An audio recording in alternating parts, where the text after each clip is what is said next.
Hello again, this is Michael in Israel. Over here behind me we have the Valley of Elah.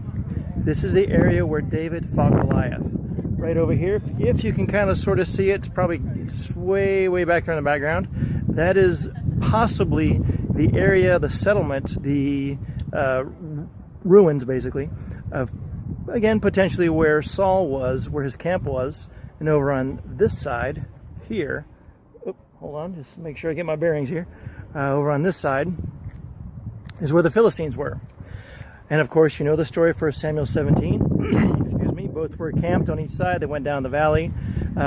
Historically speaking, the champion of each group would come down and fight, and whoever won, of course, won the battle. That's one of the ways that they used to do it in the ancient world.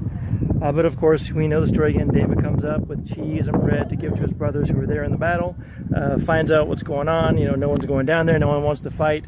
David says, I'll fight. You know, who is this uncircumcised Philistine taunting the armies of the living God? This was a spiritual battle fought in the physical realm. And of course, you know what happens. David goes to the brook, which is actually right over here, gets 5 smooth stones. We're not 100% sure why. He uses one of them, either sinks into his forehead or even possibly his shin. That's another possible translation of the Hebrew. But David wins, cuts the head off of Goliath, takes it home. The Philistines flee. Israel wins the battle. A few thoughts here.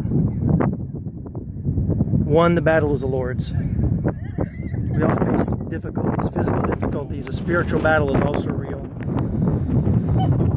We need to be ready. Something else too.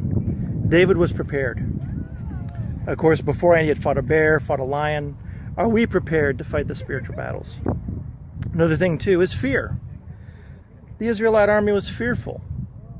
Are we fearful? Are we living in fear?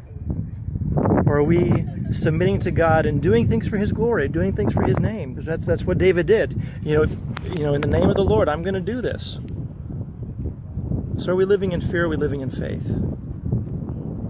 But also, again, remember the preparation too. God is preparing us for whatever is next in our lives.